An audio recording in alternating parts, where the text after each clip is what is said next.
Lebatnya daun dihinggap tempua, pepohon bidara ditimpa tualang. Di ulang tahun 52, rukun negara kekal dijulang.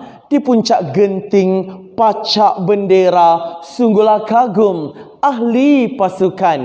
Tujuan penting rukun negara, hubungan kaum kita kukuhkan. Terimalah sebuah pidato bertemakan rukun negara, lambang kesatuan bangsa. Bismillahirrahmanirrahim. Assalamualaikum warahmatullahi wabarakatuh dan salam sejahtera. Salam keluarga Malaysia. Salam memperkasa rukun negara. Terima kasih penerajuk acara, Barisan Kehakiman Adil Saksama, para guru penuh wibawa. Seterusnya, warga Dewan yang mulia.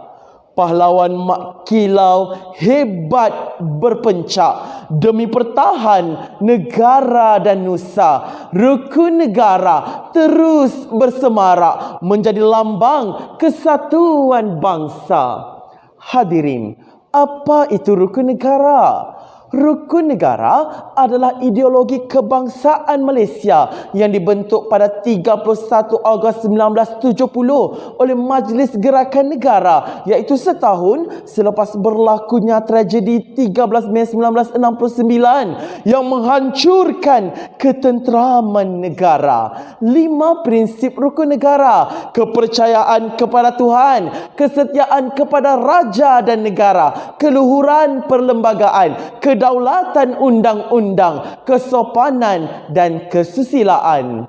Hadirin, merujuk Kamus Dewan edisi keempat, lambang bermaksud tanda yang menyatakan atau mengenalkan sesuatu. Manakala menurut Kementerian Perpaduan Negara, kesatuan bangsa bermaksud hubungan erat dan sifat toleransi yang wujud dalam kalangan kaum yang berbeza untuk mencapai matlamat bersama secara jujur dan ikhlas.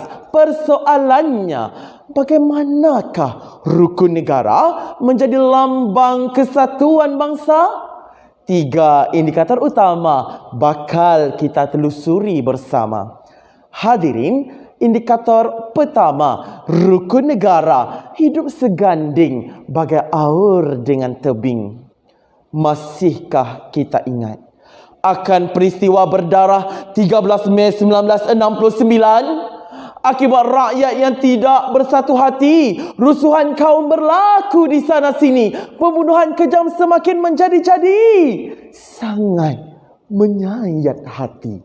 Bertitik tolak daripada tragedi inilah rukun negara direalisasi. Rakyat Malaysia disatukan dengan satu bahasa, dididik sifat terbuka, mengamalkan pelbagai budaya. Melayu, Cina dan India bergaul menjadi satu warga. Perayaan pelbagai agama disambut bersama. Kepercayaan kepada Tuhan dijadikan pegangan. Walau berbilang agama, kita mampu kekalkan keharmonian. Setiap agama mengajar kebaikan, sayang menyayangi sesama insan, hormat menghormati setiap kepercayaan, bantu-membantu mencipta kestabilan. Kita hidup ibarat lemah melapis, condong menopang.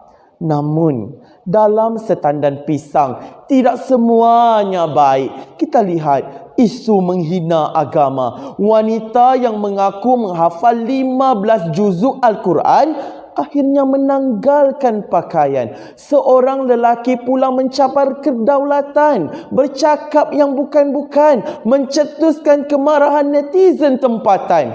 Lantas, pesalah dibawa ke muka pengadilan. Justeru, hidup dalam sebuah negara berbudaya bangsa yang kompleks menuntut kita agar menerima tanpa prejudis. Setiap perayaan kita raikan, busana etnik kita gayakan, makanan tradisi kita hidangkan, warisan seni kita terampilkan, berbilang bahasa kita ajarkan. Semuanya demi mencipta nilai penerimaan. Kuah sama dihirup, sambal sama dicolek. Terbuktilah kerana rukun negara, kita hidup seganding bagai aur dengan tebing. Seterusnya, menjadi lambang kesatuan bangsa.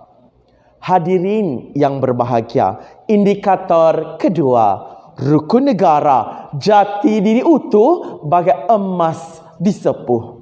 Setelah 52 tahun kita melafazkan ikrar rukun negara, jati diri kita semakin membara. Rakyat Malaysia sentiasa bersatu hati, ibarat ke gunung sama didaki, kelurah sama dituruni. Semangat patriotisme dan cintakan negara semakin menebal dalam jiwa. Atlet sukan gah mencipta nama. Emas Olimpik pertama bakal ditempa. Bidang aero angkasa galak diteroka, melahirkan lebih ramai angkasawan terkemuka. Teknik dan vokasional giat diperkasa. Pekerja berkemahiran tinggi pasti diwahana. Para ilmuwan, para teknokrat, tentera, polis, jurutera, doktor, kesemuanya sehati sejiwa dalam membangunkan sebuah negara yang tercinta. Buktinya, tatkala negara kita dilanda wabak COVID-19, ramai yang menghulurkan bantuan meringankan beban. Muncullah wira-wira seperti Ustaz Abid Liu dan Uncle Kentang membantu mereka yang hampir kecundang. Jasa petugas barisan hadapan juga wajar didendang. Kempen bendera putih lantas dicanang. Keprihatinan rakyat terus ditatang. Kita jaga kita, gah berkumandang. Maka terbuktilah melalui penghayatan rukun negara, jati diri semakin utuh bagai emas disepuh. Hadirin, indikator ketiga, rukun negara, hati gajah sama dilapah, hati kuman sama dicicah. Untuk merealisasikan bangsa Malaysia yang bersatu padu, haruslah dipupuk sejak di bangku sekolah lagi. Bak kata pepatah, melentur bulu biarlah dari rebungnya. Kerana bila sudah menjadi bulu, diurut payah, dikepah patah. Justru, pelbagai usaha direncana di bawah agenda rukun negara. Sekolah satu aliran semakin diperkasa menjadi pilihan ibu dan bapa. Sekolah vernakular bersifat terbuka menerima murid pelbagai bangsa. Program rancangan integrasi murid untuk perpaduan remote terus diwahana menjadi wadah silang budaya. Semuanya demi menyemai perpaduan dalam kalangan generasi muda. Tidak hairanlah kajian daripada Universiti Kebangsaan Malaysia mendapati keselesaan komunikasi antara kaum adalah sebanyak 92.3%